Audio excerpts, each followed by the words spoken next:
Marcus Thompson was 12 years old. He walked down Maple Street with a black case in his hands. Inside the case was his violin. It was Thursday afternoon, and he had just finished his music lesson at the community center. The sun was still bright in the sky. Marcus felt happy. Today, Mrs. Rodriguez had told him he was ready for the big audition next month. The violin in the case was special. It had belonged to his grandfather. His grandfather had played in the city symphony many years ago.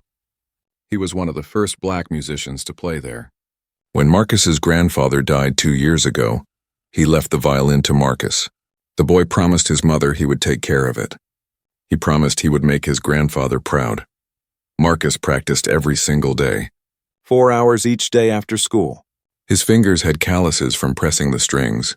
His shoulder sometimes hurt from holding the instrument, but he never complained. Music was his dream.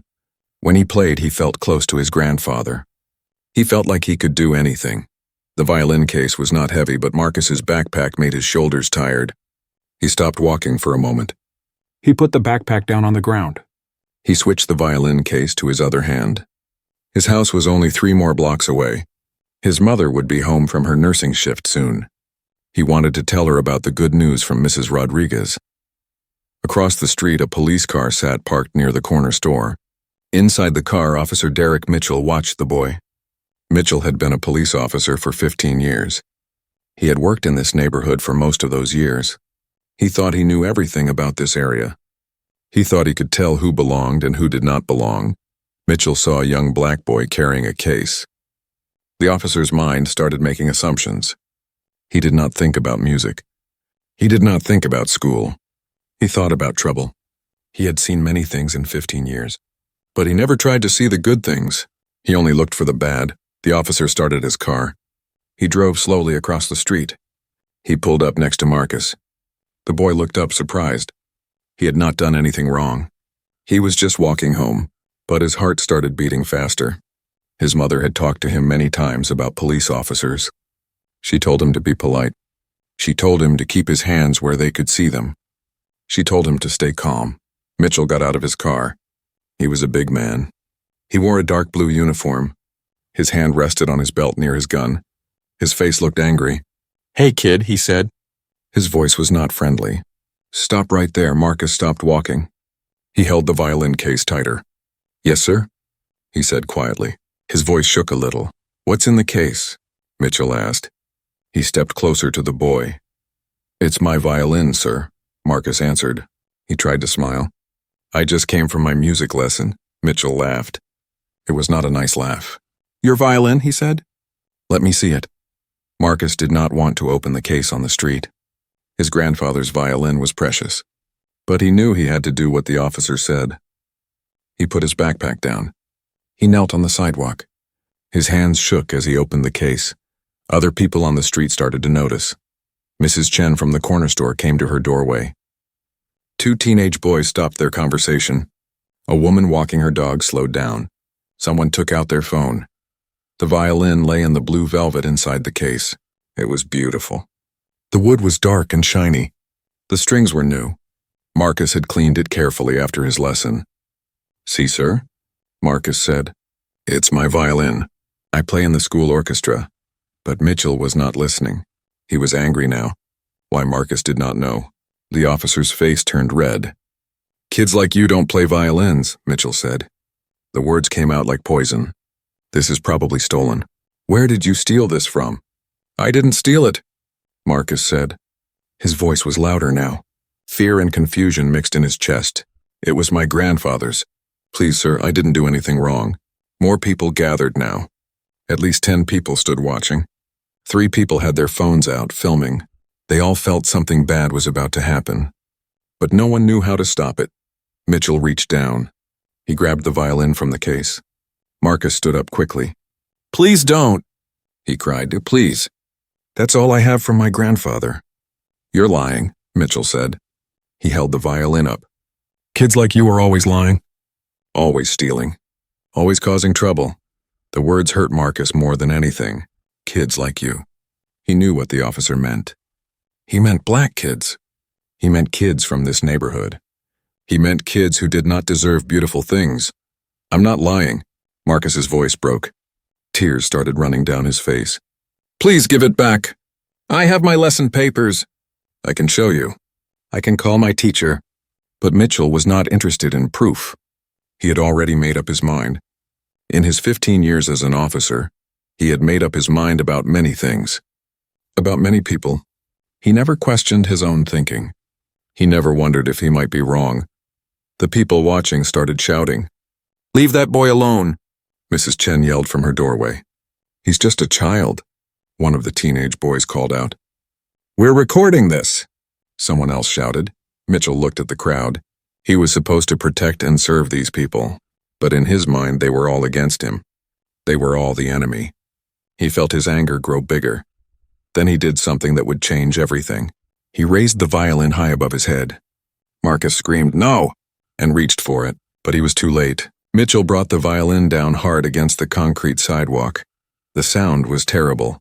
The wood cracked and splintered. The strings snapped with a horrible twang. Pieces of the violin scattered across the ground. The neck broke off from the body. The bridge flew into the street. 100 years of music and history and love were destroyed in 1 second. Marcus dropped to his knees. He tried to gather the pieces. His hands shook. His whole body shook. He could not breathe right. Sobs came from deep in his chest. This was not just a violin. This was his grandfather. This was his dream. This was his future. All broken. All gone. The crowd erupted in anger. People shouted at Mitchell. They called him names. They told him he was wrong. They said they would report him. Their phones captured everything. The officer's face. His badge number. The broken violin. The crying child. Mitchell looked at what he had done. For just a second, something flickered in his eyes. Maybe doubt. Maybe shame. But then his training took over. Never show weakness. Never admit mistakes. He dropped the neck of the violin on the ground next to Marcus. Next time, don't carry stolen property, he said coldly. He walked back to his police car. People moved out of his way, but they did not stop recording. He got in his car and drove away. Behind him, a 12-year-old boy sat on the concrete sidewalk, holding pieces of broken wood and trying to understand why someone would hurt him like this. Mrs. Chen ran to Marcus. She put her arm around him. It's okay, baby, she said, though it was not okay. We all saw what happened. We all got it on video. That officer is going to pay for what he did. But Marcus could not hear her. He could only see the broken pieces in his hands. He could only think about his grandfather. He could only feel the emptiness where his dream used to be. He sat there on the sidewalk as the sun started to set, surrounded by strangers who cared more about him than the officer who was supposed to protect him. Within an hour, the videos would be online. Within 2 hours, they would be everywhere, and nothing in the city would ever be the same again. Sarah Thompson was finishing her shift at the hospital when her phone started ringing. It was Mrs. Chen from the corner store. Sarah's heart dropped. Mrs. Chen never called unless something was wrong. She answered quickly. Sarah, you need to come home right now, Mrs. Chen said. Her voice was shaking. It's Marcus.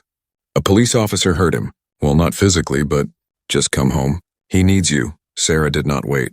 She told her supervisor there was an emergency. She grabbed her purse and ran to her car. The drive home usually took 20 minutes. She made it in 12. Her mind raced with terrible thoughts. What happened? Was Marcus safe? Was he injured? When she pulled up to their apartment building, she saw Mrs. Chen waiting outside with Marcus. Her son sat on the steps. His face was red and swollen from crying. He held something in his arms. As Sarah got closer, she saw it was the broken pieces of his grandfather's violin. Oh my God, Sarah whispered. She ran to her son and pulled him into her arms. Baby, what happened? Marcus could not speak. He just held the broken violin and cried harder. Mrs. Chen told Sarah everything. About Officer Mitchell. About the accusations. About the destruction. About the videos that people had taken.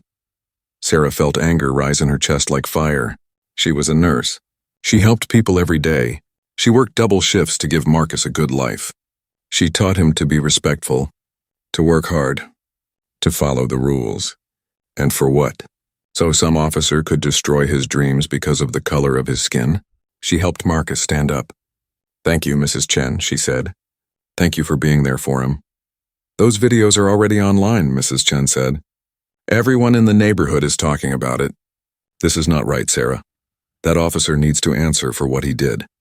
Sarah took Marcus inside their apartment. He went straight to his room. He put the broken violin pieces on his desk. Then he lay down on his bed and turned to face the wall. Sarah sat beside him. She rubbed his back like she did when he was a little boy. I promised Grandpa I would take care of it, Marcus said quietly. I promised. This is not your fault, Sarah said firmly. Do you hear me? This is not your fault. You did nothing wrong. But Marcus felt like he had done something wrong. He felt like existing was wrong. Being black was wrong. Having dreams was wrong. The officer's words kept playing in his head. Kids like you don't play violins. Kids like you, Sarah let him rest. She went to the living room and opened her laptop. She typed in Marcus's name and the word violin. Dozens of links came up. The videos were everywhere. Facebook, Twitter, Instagram, TikTok. Local news websites had already picked up the story. She watched the videos with tears streaming down her face. She saw her baby boy trying to explain. She saw the fear in his eyes. She heard the officer's hateful words. She watched the violin being destroyed. She heard Marcus's scream. It was the worst thing she had ever seen. The comments under the videos were thousands. Most people were angry. They called the officer names. They demanded justice. They shared the videos more and more. Some people tried to find out who Marcus was so they could help him. Others shared their own stories about police harassment. But there were also other comments. Mean comments, racist comments. People who said Marcus probably did steal the violin. People who said the officer was just doing his job. People who said Sarah was probably a bad mother. These comments hurt almost as much as watching the video. Sarah's phone rang. It was her sister in Atlanta. Then her cousin called. Then her pastor. Everyone had seen the videos. Everyone wanted to help. Her pastor, Reverend Crawford, said he was organizing a community meeting. He wanted Sarah and Marcus to be there. I don't know if Marcus is ready for that, Sarah said. I understand, Reverend Crawford replied. But this is bigger than just Marcus now. This officer has probably done this to other families. We need to stand together. We need to make sure this never happens again. Sarah knew he was right, but she also knew her son was upstairs, heartbroken and traumatized. How could she ask him to relive this in front of hundreds of people? That night, Sarah made Marcus's favorite dinner. Spaghetti and meatballs, but he barely ate. He pushed the food around his plate. I had my audition next month, he said quietly. For the youth orchestra, Mrs. Rodriguez said I was ready. She said I was the best student she ever had. Sarah reached across the table and took his hand. We'll get you another violin, she said. Marcus shook his head. It won't be Grandpa's violin. It won't be the same. He was right. It would not be the same. Some things could not be replaced. Some losses were too big. The next morning, Sarah did not send Marcus to school. She called and explained what happened. The school principal, Mr. Johnson, had already seen the videos. Take all the time you need, he said. We're all thinking about Marcus. Please tell him we love him. Sarah's phone did not stop ringing. News reporters wanted interviews. Lawyers called offering to help for free. The local NAACP chapter reached out. Community organizers wanted to plan protests. Everyone wanted to help. But all Marcus wanted was his violin back. By Friday afternoon, the videos had been viewed millions of times. National news channels picked up the story. CNN showed the video. So did MSNBC and Fox News. Newspapers wrote articles. Radio shows discussed it. Marcus's story spread across the whole country. The police department released a statement. It said Officer Mitchell had been placed on paid administrative leave pending an investigation. They said they took the matter seriously. They asked people to wait for all the facts before making judgments. This statement made people even angrier. Paid administrative leave meant Officer Mitchell was getting a vacation. He was sitting at home getting paid, while Marcus sat in his room with a broken violin and a broken heart. How was that justice? On Saturday, Reverend Crawford held the community meeting at his church. Over 300 people came. The church was so full that people had to stand outside. Sarah brought Marcus.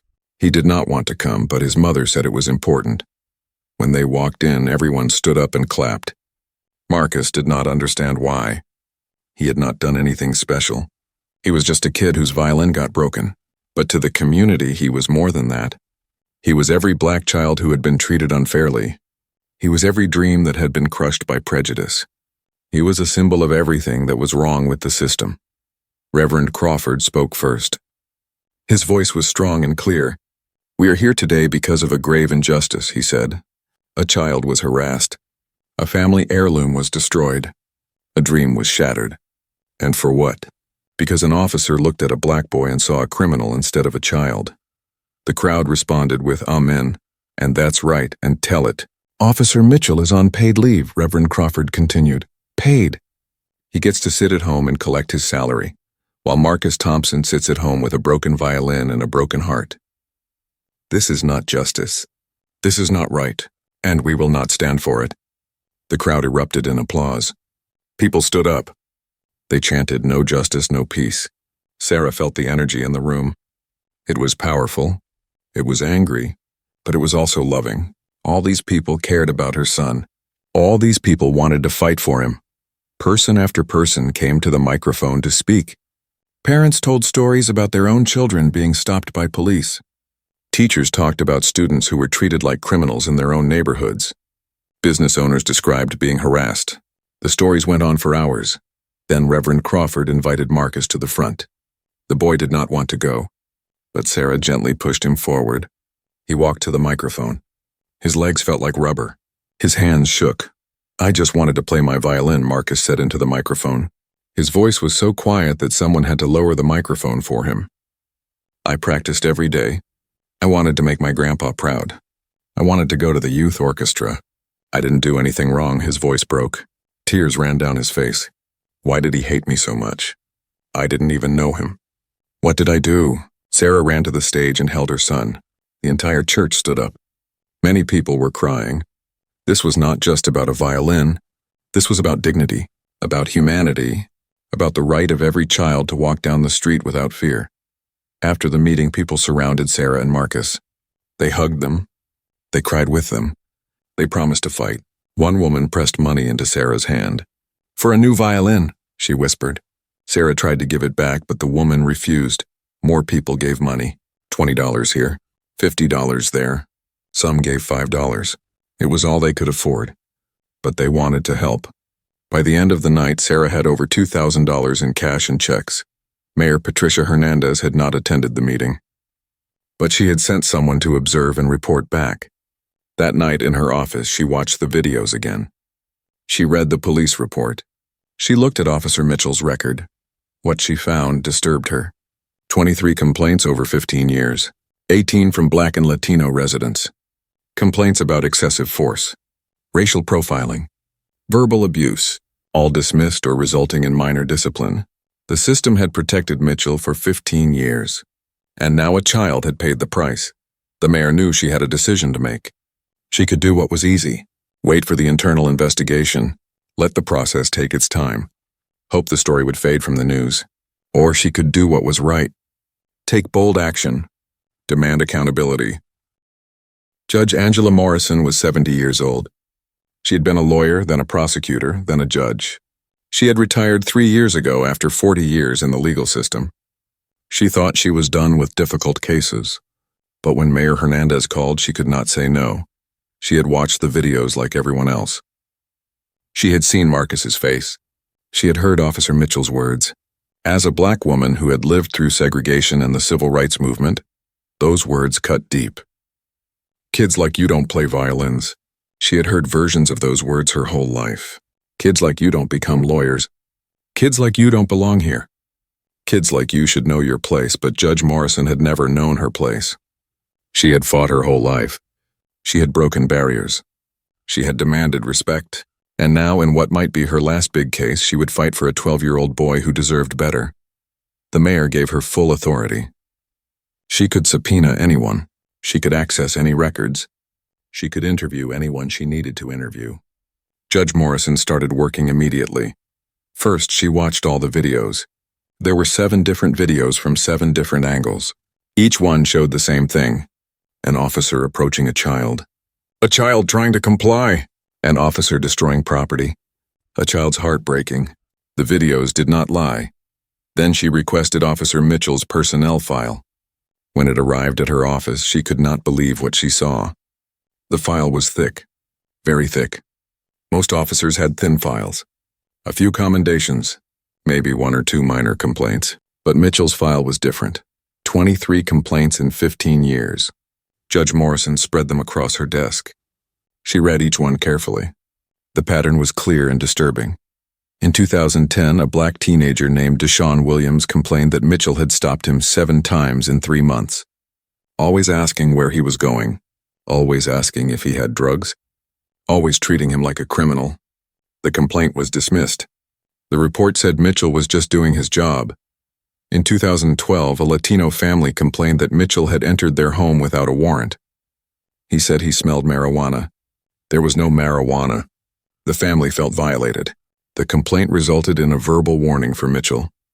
In 2015, Mitchell used excessive force on a black man during a traffic stop. The man had a broken arm. Mitchell said the man resisted. The man said he did not. There were no witnesses. The complaint was dismissed. The list went on and on. Complaint after complaint. Always people of color. Always dismissed or minimally punished. The system had failed these people. It had protected Officer Mitchell instead. Judge Morrison called in Mitchell's supervisors. One by one, they came to her office. She asked them about the complaints. Most gave the same answers. Mitchell is a good cop.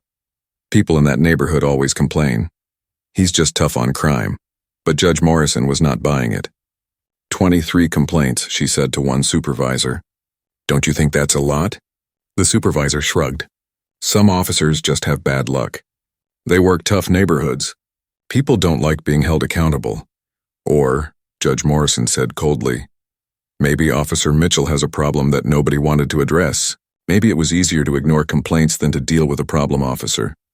The supervisor had no answer for that. Next, Judge Morrison interviewed the witnesses. Mrs. Chen came first. She owned the corner store and had known Marcus since he was a baby. That boy is an angel, she said. He comes to my store to buy strings for his violin. He always says please and thank you. He helps me carry boxes sometimes. He would never steal anything.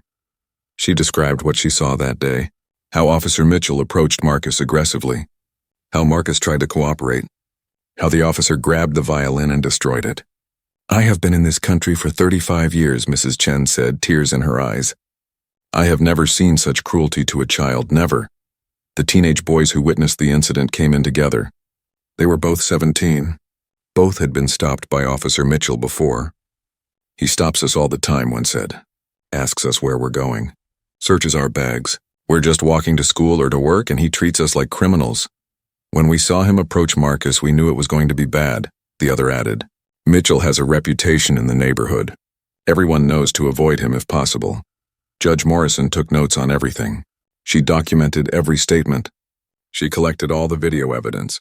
She was building a case that could not be ignored. Then she interviewed Marcus's violin teacher, Mrs. Elena Rodriguez. Mrs. Rodriguez was 60 years old. She had taught music for 35 years.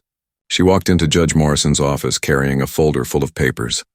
This is Marcus's work, she said, spreading papers across the desk. Practice logs, test scores, competition results. This boy practiced 4 hours every single day. 4 hours. Most students practice 30 minutes if I'm lucky. She showed Judge Morrison photos from a competition 2 weeks before the incident. Marcus stood on stage holding his grandfather's violin, accepting a first-place trophy. He was the best young violinist I have seen in my entire career, Mrs. Rodriguez said. And I have taught hundreds of students. She wiped tears from her eyes. That violin was not just an instrument. It was a piece of history. Marcus's grandfather was one of the first black musicians in this city's symphony. Do you know how rare that was in the 1960s? That violin survived the civil rights era. It survived decades of being moved and played and loved, and it couldn't survive one officer's hatred. Judge Morrison asked Mrs. Rodriguez to describe Marcus's skills. He was ready for the youth orchestra, she said. More than ready. He could have won a scholarship to the music conservatory in a few years. He had that much talent. Now he won't even pick up a violin. His mother called me last week. She said Marcus cries every time he sees a violin. His dream is broken along with the instrument. Judge Morrison made more notes. This was not just about destruction of property. This was about destruction of a future.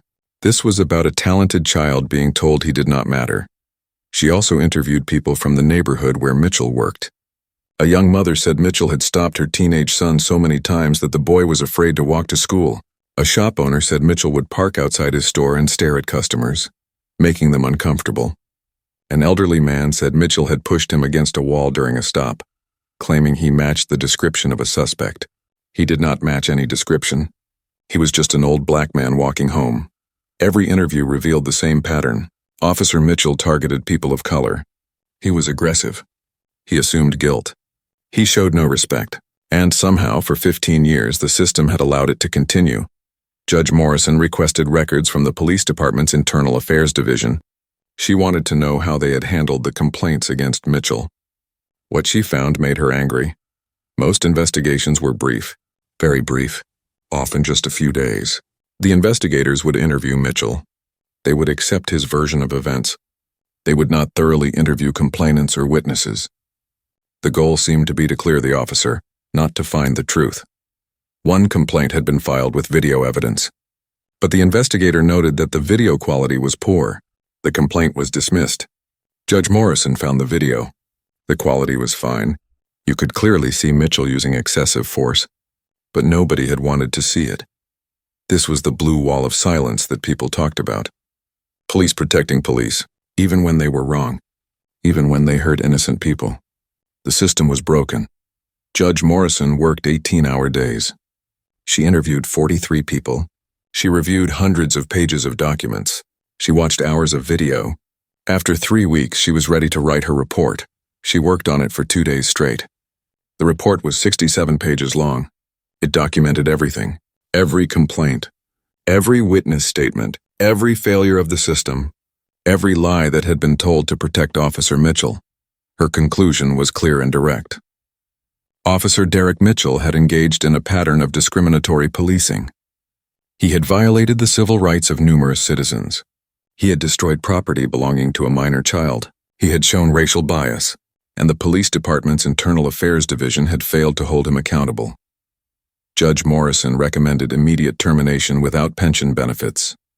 She recommended criminal charges for destruction of property and deprivation of civil rights under color of law.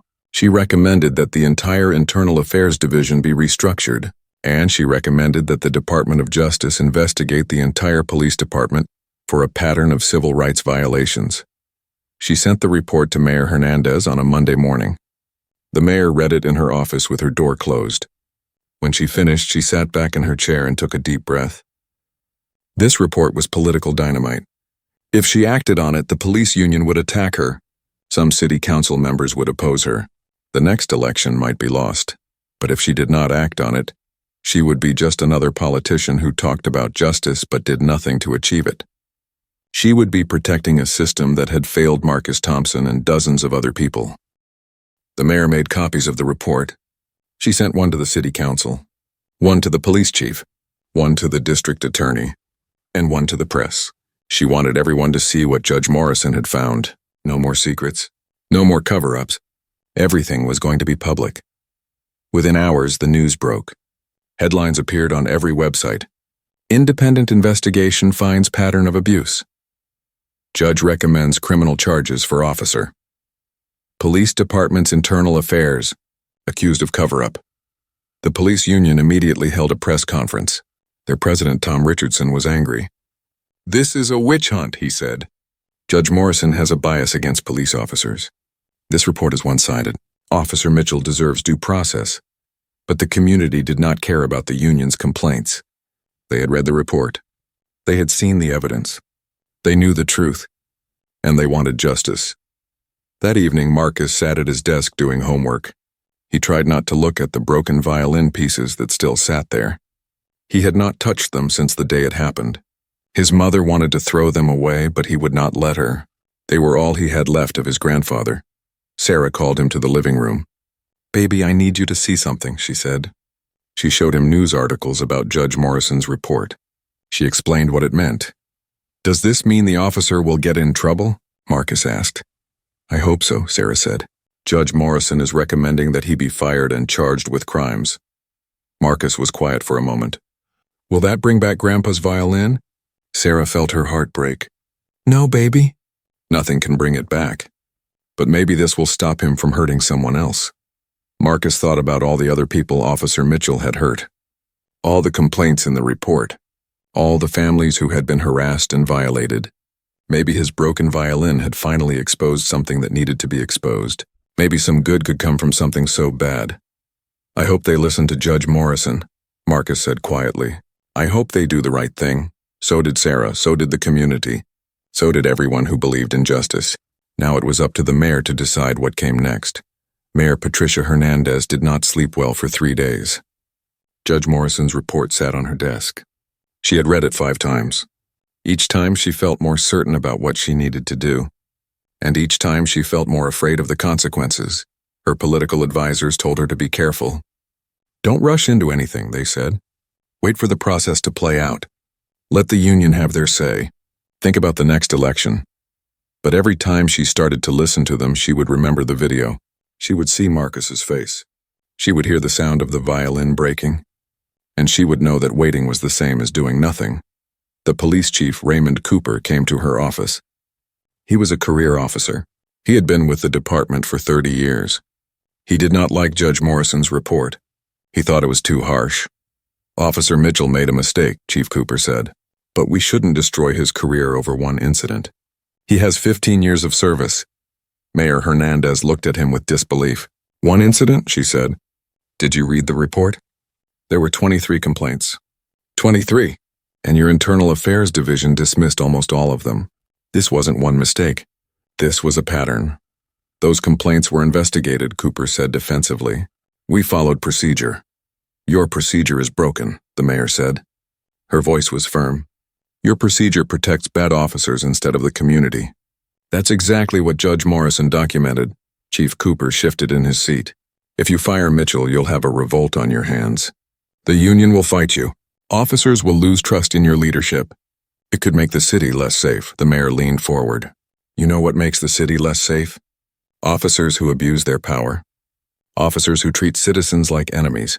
Officers who destroy the trust between police and community.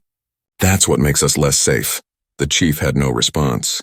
He left her office angry. Within an hour, he was meeting with the police union leadership. They began planning their response. The mayor knew she could not delay any longer. She scheduled a press conference for that afternoon. She invited the media. She invited community leaders, and she invited Sarah and Marcus Thompson. She wanted them there when she made her announcement. Sarah was nervous about bringing Marcus. He had missed a week of school. He barely ate. He had nightmares. The therapist they had started seeing said Marcus was experiencing trauma. Putting him in front of cameras might make it worse, but Reverend Crawford convinced her. This is not just about Marcus anymore, he said gently. This is about every black and brown child in this city. They need to see that their mayor will stand up for them, and Marcus needs to see that his pain mattered, that it changed something. So Sarah dressed Marcus in his best clothes. She held his hand as they walked into City Hall. Cameras flashed. Reporters shouted questions, but the mayor's staff guided them to seats in the front row of the auditorium. The room was packed. Every seat was full. People stood along the walls. Camera crews set up their equipment. The tension in the air was thick. Everyone knew something important was about to happen. Mayor Hernandez walked to the podium. She wore a dark blue suit. Her face was serious. She had notes in front of her, but she barely looked at them. She had practiced this speech in her mind 100 times. Good afternoon, she began. 3 weeks ago, a 12-year-old boy named Marcus Thompson was walking home from his music lesson. He was carrying his grandfather's violin. He was bothering no one. He was committing no crime. He was simply being a child with a dream. The room was silent. Everyone listened. Then Officer Derek Mitchell approached him. The videos that have circulated show what happened next. Officer Mitchell accused Marcus of having stolen property. When Marcus tried to explain, Officer Mitchell did not listen. Instead, he took that violin, a family heirloom that had been passed down through generations, and he smashed it on the ground. The mayor paused. She looked at Marcus sitting in the front row. The boy looked small in his seat, vulnerable, scared. But this press conference is not just about one incident, the mayor continued. Judge Angela Morrison conducted an independent investigation. What she found was deeply troubling. Officer Mitchell had 23 complaints filed against him over 15 years. 23. The vast majority from citizens of color. Complaints of harassment, racial profiling, excessive force, abuse of power. Murmurs went through the crowd. Even though Judge Morrison's report had been public for days, hearing the mayor say it out loud gave it new weight. And what did our police department do about these complaints? The mayor asked. Almost nothing. They dismissed them. They minimized them. They protected Officer Mitchell instead of protecting our citizens. This is not acceptable. This is not the police department we deserve. This is not the police department I will lead. The mayor's voice grew stronger, more determined. Therefore, effective immediately, I am terminating Officer Derek Mitchell from the police force. He will not receive pension benefits for his service. I am also referring this case to the district attorney for criminal prosecution. I believe Officer Mitchell should be charged with destruction of property, official misconduct, and deprivation of civil rights under color of law. The room erupted. Some people applauded. Community members stood up and cheered.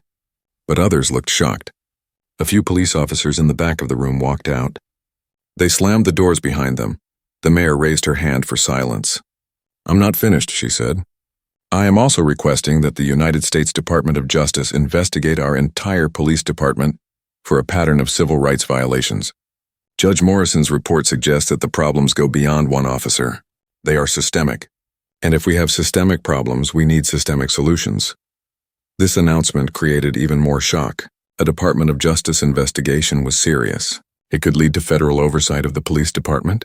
It could force major reforms. It was a huge step. Finally, the mayor said, I am establishing the Marcus Thompson Police Reform Commission. This commission will be made up of community members, civil rights experts, and yes, police officers who want to do better. Sarah Thompson, Marcus's mother, has agreed to serve as co-chair. This commission will develop comprehensive reforms to ensure that what happened to Marcus never happens to another child in our city. Sarah had not expected to be called out by name. She felt everyone's eyes turned to her. She squeezed Marcus's hand tighter. This is not about one incident, Mayor Hernandez repeated. This is about a system that has failed our community. A system that has looked the other way for too long. A system that values protecting its own over protecting the people it serves. Today we begin to change that system. She looked directly at Marcus. Marcus, I cannot give you back your grandfather's violin. I cannot give you back the feeling of safety you had before this happened. But I can promise you this.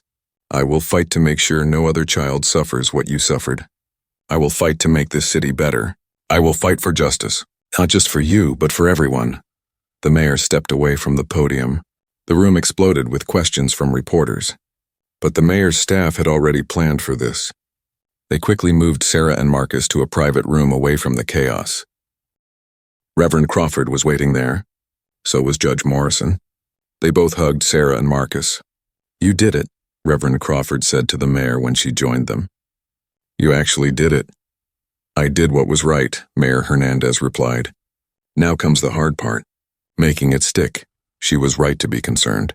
Within hours, the police union held their own press conference. Tom Richardson, the union president, stood at a podium looking angry. Mayor Hernandez has betrayed the men and women who put their lives on the line every day, he said. She has thrown Officer Mitchell under the bus to score political points. She has denied him due process. She has presumed him guilty without a fair investigation. This is not justice. This is a witch hunt. He announced that the union was filing a lawsuit. They would fight the termination. They would demand Mitchell's reinstatement with back pay. And they were calling for a vote of no confidence in the mayor. But the union's words rang hollow to most people. They had seen the videos. They had read Judge Morrison's report. They knew the truth. The union was protecting a bad officer, just like the system had done for 15 years. That evening, protests were held outside City Hall. But these were different from the angry protests of previous weeks. These were celebrations. People carried signs thanking the mayor. Justice for Marcus, they chanted. Accountability now. Some police officers joined the protests. Not many, but some. They wore their uniforms and held signs saying, not all cops are bad, but bad cops must go, and we support reform. Their presence surprised everyone. It showed that not all officers agreed with the union. In her apartment, Sarah made dinner while Marcus did homework. The television was on in the background. Every channel was talking about the mayor's announcement. Some praised it, some criticized it, but everyone agreed it was historic. "Mom," Marcus said during dinner, "is the officer really going to lose his job?" "Yes," Sarah said. "The mayor fired him today." Marcus was quiet for a moment. "Good," he said. Then he added, "I hope he learns that what he did was wrong." Sarah was proud of her son. Even after everything, he did not speak with hatred. He spoke with hope that people could change. That was remarkable for a 12-year-old who had been so deeply hurt. That night, Mayor Hernandez sat in her home office. She knew the battle was just beginning. The union would fight. Some city council members would oppose her reforms. The next election would be difficult. She might lose everything. But when she thought about Marcus's face, when she remembered the sound of that violin breaking, she knew she had made the right choice. Some things were more important than political survival. Justice was one of those things. Her phone buzzed with a text message. It was from her daughter, who was away at college. "Mom, I saw your press conference. I have never been more proud of you. You're my hero," the mayor smiled. Maybe she would lose the next election. Maybe the union would make her life difficult. Maybe her political career was over. But her daughter was proud of her. And somewhere in this city, a 12-year-old boy could go to sleep knowing that someone had stood up for him. That his pain had not been ignored. That justice was possible. That was worth everything. The police union filed their lawsuit on a Monday. By Wednesday, the mayor had responded with something unexpected. She announced a series of public forums.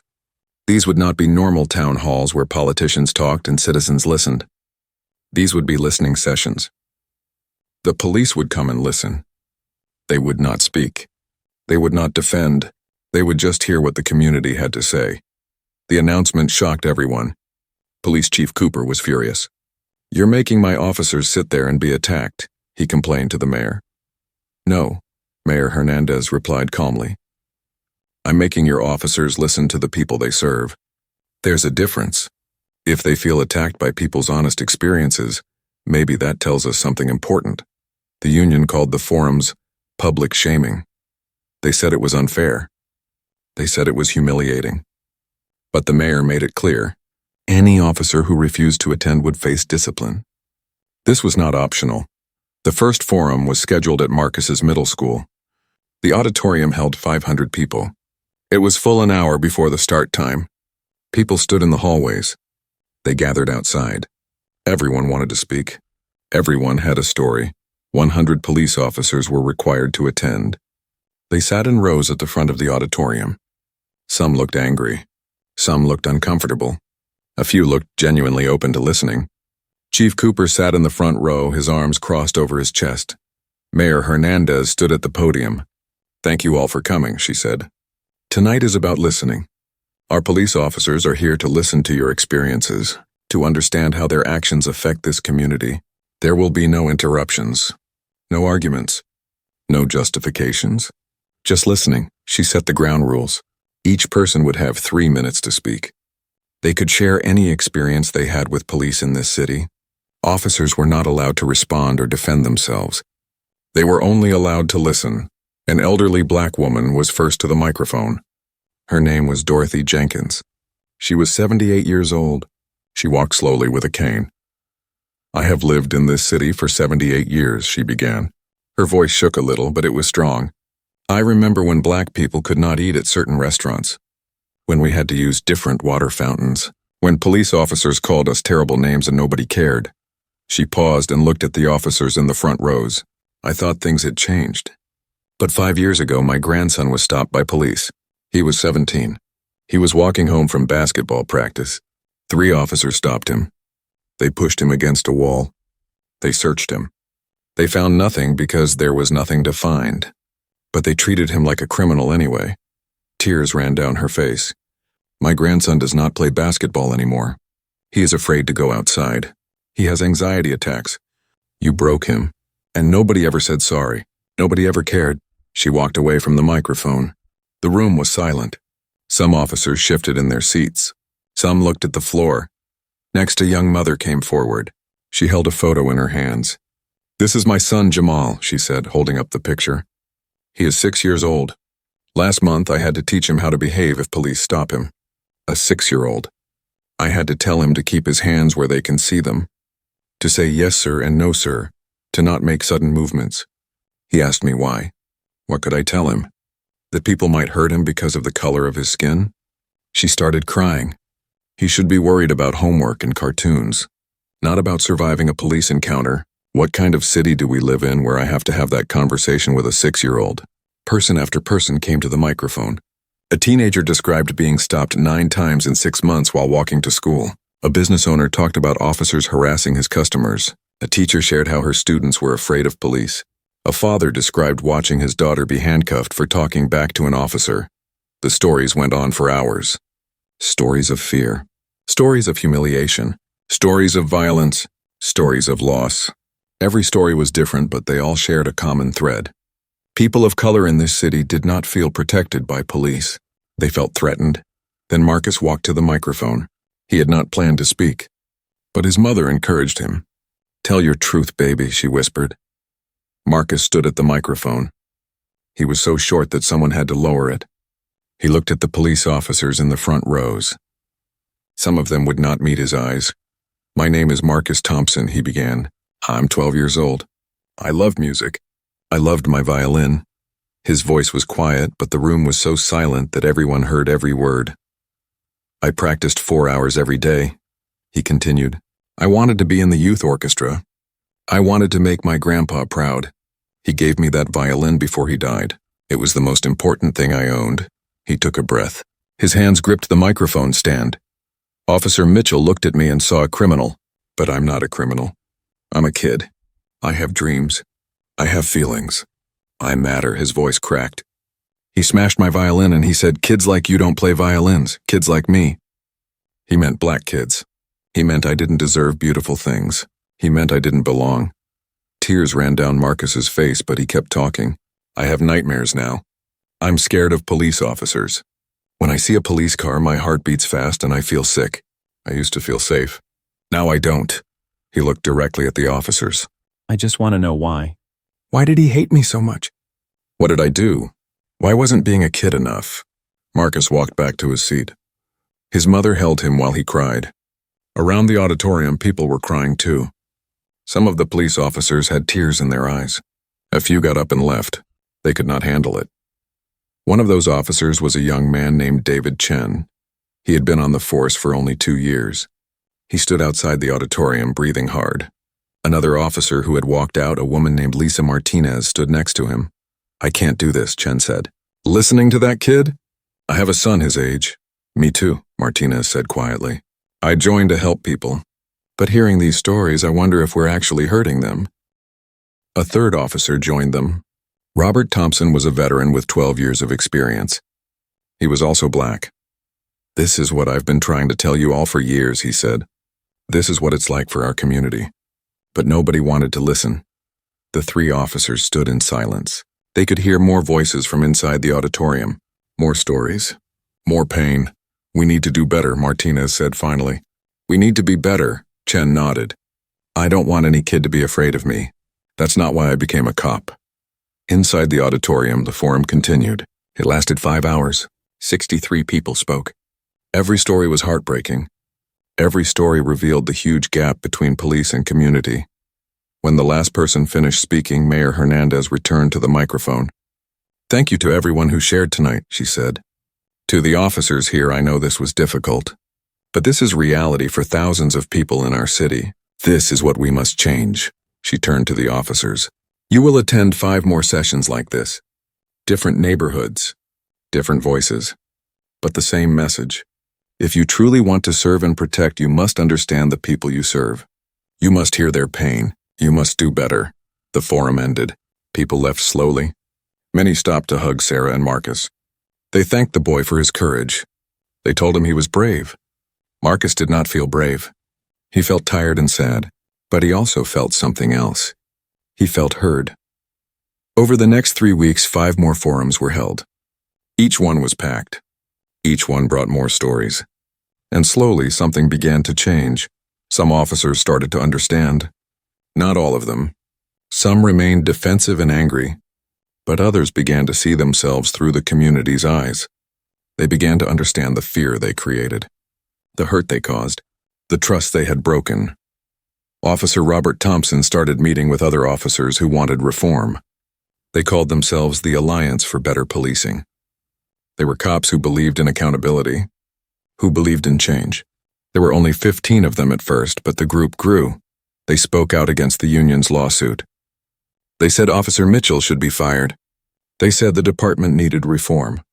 This caused division within the police force. Some officers called them traitors, but others quietly thanked them. The last forum was held at the city's largest church. It could hold 1,000 people. Every seat was full. Chief Cooper was required to attend all 6 forums. At the first one, he had sat with his arms crossed, his face angry. But something had changed. At this final forum, an elderly black man told a story about being beaten by police in 1968 during a peaceful protest. He still had scars. As he spoke, Chief Cooper's face changed. He looked down. His shoulders slumped. When the man finished, Cooper stood up. Mayor Hernandez quickly said, "Chief Cooper, this is a listening session. You're not allowed to speak," but Cooper shook his head. "I know," he said quietly. "I just need to stand, out of respect." He stood for the rest of the forum. 3 hours. Other officers began standing too. By the end, all 100 officers were on their feet. When the forum ended, Chief Cooper asked to speak to the mayor privately. They went to a small room in the church. "I owe you an apology," he said. "I've been part of the problem. I defended bad officers. I dismissed complaints. I told myself we were just doing our jobs. But hearing these people, hearing their stories, I understand now. We were not doing our jobs. We were failing." Mayor Hernandez was surprised. She had expected Cooper to fight her every step of the way. "What changed?" she asked. "That boy," Cooper said. "Marcus. When he asked why Officer Mitchell hated him, why being a kid wasn't enough, I thought about my own grandkids. What if someone treated them that way? What if someone destroyed their dreams? I would be devastated. These people are devastated. And we caused it." He took a deep breath. "I want to help with the reforms. Real reforms. Not just lip service. I want to be part of the solution." The mayor studied him carefully. She wanted to believe him. But trust had to be earned. "Then prove it," she said. "Work with the Reform Commission. Support the changes. Hold bad officers accountable. Show me you mean it." Cooper nodded. "I will." That night, Marcus could not sleep. He was thinking about all the stories he had heard over the past weeks. All the people who had been hurt. All the families who had been traumatized. His broken violin seemed smaller now. It was part of a much bigger problem. He got out of bed and walked to his desk. The broken violin pieces still sat there. He picked up the neck of the instrument. He ran his fingers over the wood. His grandfather had held this. His grandfather had made music with this. Marcus made a decision. Tomorrow he would ask his mother about violin lessons again. He had stopped going after the incident. He could not face it, but now he understood something. If he gave up music, Officer Mitchell won. If he let fear stop his dreams, the hatred won. He would not let hatred win. He would play again. Maybe not his grandfather's violin. That was gone forever. But he would find a new violin. He would practice. He would audition. He would make music, because music was beauty, and the world needed more beauty, not less, especially in dark times, especially when hatred tried to destroy it. Music would be his way of fighting back. His way of proving that kids like him could do anything, could be anything, could create beautiful things that mattered. He put the violin neck back on his desk. Then he went back to bed and finally slept peacefully. 6 months after his violin was destroyed, Marcus Thompson stood backstage at the City Symphony Hall. He wore a black suit that his mother had bought for this special occasion. In his hands he held a violin. Not his grandfather's violin. That was gone forever. But this new violin was beautiful. It was professional quality. A famous violinist named Joshua Bell had sent it after hearing Marcus's story. Marcus's hands shook. He was nervous. More nervous than he had ever been. Tonight was the youth orchestra's spring concert. He had auditioned 2 months ago. Mrs. Rodriguez had worked with him every day to prepare. When the audition results came, Marcus had not just made the orchestra. He had been selected for a solo performance. His mother stood nearby crying happy tears. "Your grandfather would be so proud," she said, hugging him carefully so as not to wrinkle his suit. Reverend Crawford was there too. So was Judge Morrison. So was Mrs. Chen from the corner store. And so was Mayor Hernandez. They had all come to support Marcus, to witness his triumph. 5 minutes, a stagehand called out. Marcus took a deep breath. He thought about the past 6 months. So much had changed. So much had happened. Officer Derek Mitchell's trial had taken 3 months. The evidence against him was overwhelming. The videos, the witnesses, Judge Morrison's report documenting his pattern of abuse. The jury had deliberated for only 4 hours.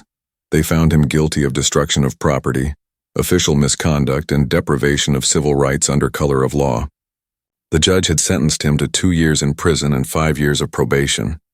He would never work as a police officer again. His law enforcement certification was permanently revoked. Some people thought the sentence was too light. Others thought it was too harsh. But for Marcus, it meant something important. It meant that what happened to him mattered. It meant that officers who abused their power would face consequences. The Department of Justice investigation had also concluded. They found that the police department had engaged in a pattern of discriminatory policing. They issued a consent decree. This meant the federal government would oversee police reforms for years to come. Changes would have to be made. Accountability would be required. Chief Cooper had surprised everyone. He had kept his promise to help with reforms. He worked closely with the Marcus Thompson Police Reform Commission. Together they implemented sweeping changes. All officers now wore body cameras that could not be turned off. A civilian review board with real power was established. They could subpoena witnesses and documents. They could recommend discipline, and their recommendations had to be followed. The department created a new 3 strikes policy. Any officer with 3 sustained complaints of abuse or discrimination would be automatically terminated. No more protecting bad officers. No more endless chances. Bias training became mandatory, but not the usual boring videos. The department brought in people from the community to share their experiences. Officers had to listen. They had to learn. They had to understand the impact of their actions. The Internal Affairs Division was completely restructured. New investigators were hired. Many came from outside the department. Their job was to find truth, not to protect officers. Early results showed the change was working. More complaints were being sustained. More officers were being held accountable. The Alliance for Better Policing, started by Officer Robert Thompson, had grown to over 200 members, 1/3 of the department. These were officers who believed in reform, who wanted to do better, who understood that protecting bad cops hurt good cops. Not everyone was happy with the changes. The police union still fought them. Some officers left the force in protest. But many others stayed and embraced the new culture. Crime rates did not go up as the union had predicted. In fact, community cooperation with police improved. People were more willing to report crimes, more willing to be witnesses. Trust was slowly being rebuilt. The Marcus Thompson Music Scholarship had raised over $300,000. It provided instruments and lessons for underprivileged children. 30 kids received scholarships in the first year. They came to Marcus's concerts. They looked up to him. He was their hero. 2 minutes, the stagehand called. Marcus could hear the audience taking their seats. The symphony hall held 1,200 people. It was completely sold out. Everyone wanted to see Marcus play. In the audience, in a back row seat, sat Officer David Chen, the young officer who had walked out of the first forum. He had brought his wife and son. His son was 12 years old, the same age as Marcus. Chen wanted his son to see this, to understand what courage looked like, to know that beauty could grow from pain.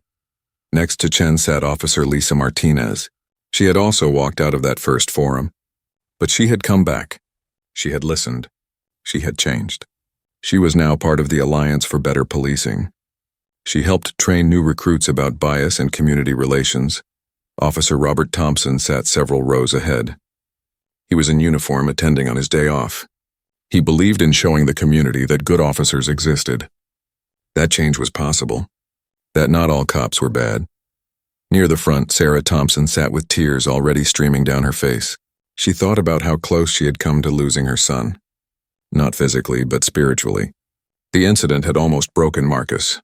For weeks he would not eat, would not play music, would not smile. But slowly, with therapy and love and community support, he had healed.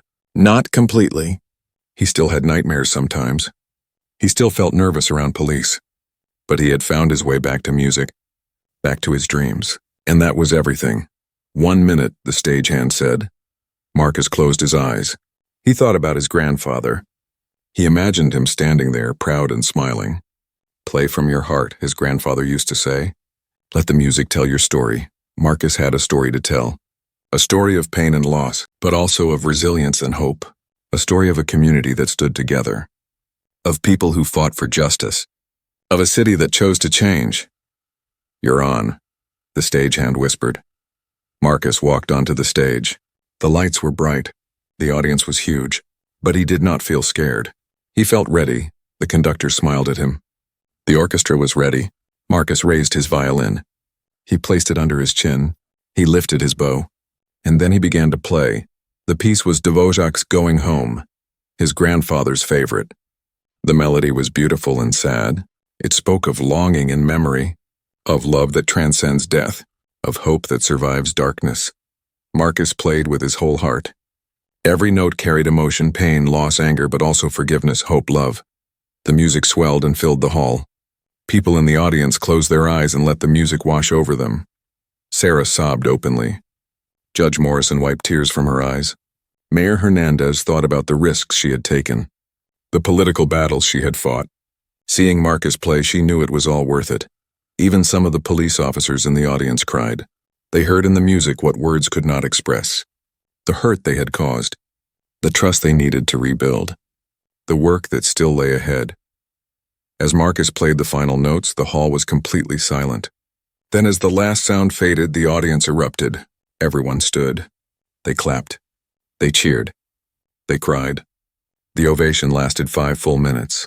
Marcus took a bow. He looked out at all those faces. So many people who had supported him, who had fought for him, who had believed in him when he could not believe in himself. After the concert, there was a reception. People lined up to meet Marcus, to shake his hand, to tell him how his courage had inspired them. But the most surprising visitor was Chief Cooper. He waited until the line was shorter. Then he approached Marcus and Sarah. I don't expect you to forgive me, he said quietly. I was part of a system that failed you. I defended officers who should not have been defended. I dismissed complaints that should have been investigated. I'm sorry. Sarah studied him carefully. She had every reason to hate this man. But she saw something in his eyes. Real remorse, real desire to change. What matters now is what you do going forward, she said. Make sure this never happens to another child. I promise you, Cooper said. We're changing. Every day we're getting better. We have a long way to go. But we're trying. Marcus looked at the police chief. This was a man who represented the system that had hurt him. But he also represented the possibility of change. Thank you for coming, Marcus said simply. Cooper nodded. He shook Marcus's hand. Then he left, knowing that forgiveness would take time, knowing that trust had to be earned through years of right action, not just words. As the evening ended, Marcus stood with his mother outside the symphony hall. The spring air was cool and fresh. Stars shone in the night sky. He held his new violin carefully. How do you feel? Sarah asked. Marcus thought about the question. 6 months ago he had felt broken, angry, scared. But now, I feel hopeful, he said. Like maybe things can get better. Sarah hugged her son. Things are already better. Look at everything that's changed. The reforms. The accountability. The conversation. All because you had the courage to keep going. To not give up. Marcus looked at the violin in his hands. It was not his grandfather's violin. It would never be his grandfather's violin. But it was his violin now. And he would use it to create beauty. To spread hope. To show the world that hatred could destroy things, but it could not destroy dreams. I'm going to practice tomorrow, Marcus said. Mrs. Rodriguez says I'm ready to learn a harder piece. Something by Bach, Sarah smiled. Your grandfather loved Bach. I know, Marcus said. That's why I want to learn it. As they walked to their car, Marcus thought about Officer Mitchell. The man was in prison now. His career was over. His reputation was destroyed. Part of Marcus felt satisfied by this. Justice had been served. But another part of Marcus felt sad. Sad that hatred had consumed a man so completely. Sad that Mitchell had thrown away 15 years of his life to prejudice. Sad that he had hurt so many people. Marcus hoped that somewhere in that prison cell Mitchell was thinking about what he had done, thinking about the lives he had damaged, the trust he had broken, the boy whose violin he had destroyed. Marcus hoped Mitchell was changing, learning, growing. Because if Mitchell could change, anyone could change. And if anyone could change, there was hope for everything. 3 months later, Marcus received a letter. It had been forwarded through the district attorney's office. The return address was the state prison. Marcus's mother opened it first to make sure it was appropriate. Then she gave it to Marcus. The letter was from Officer Mitchell. It was short. It said, "Marcus, I destroyed something precious that belonged to you. I did it because of hatred and ignorance in my heart. I have no excuse. I am sorry. I know sorry is not enough. It will never be enough. But I needed you to know that I understand now what I did. I see how wrong I was. I wish I could take it back. I can't. All I can do is spend the rest of my life trying to be better, trying to understand why I had so much hate, trying to change. You deserved better. Every person I hurt deserved better. I'm sorry." Marcus read the letter 3 times. He did not know how to feel. Was the apology real? Or was Mitchell just trying to feel better about himself? Did it matter? He showed the letter to his mother. "What should I do?" he asked. "That's up to you," Sarah said. "You don't owe him anything. Not forgiveness. Not a response. Nothing. But if you want to respond, that's okay too." Marcus thought about it for several days. Finally, he wrote back. His letter was even shorter. "Officer Mitchell, I received your letter. I'm glad you understand what you did was wrong. I hope you keep working on yourself. I hope you help other people understand too. I'm playing violin again. I'm in the youth orchestra. I'm going to audition for the conservatory when I'm older. You tried to break my dream, but you didn't. Dreams are stronger than hate. Marcus Thompson," he mailed the letter. He did not expect a response, and he did not get one. But writing it helped him. It helped him close that chapter. It helped him move forward. A year after the incident, Marcus performed in the youth orchestra's winter concert. He had a longer solo this time. After the performance, a reporter asked him how he felt. "I feel like myself again," Marcus said. "For a long time, I felt like that day defined me. Like I was just the kid whose violin got broken. But I'm more than that. I'm a musician. I'm a student. I'm a son. I'm Marcus. And I have a future." The reporter asked if he thought the police reforms were working. Marcus thought about the question carefully.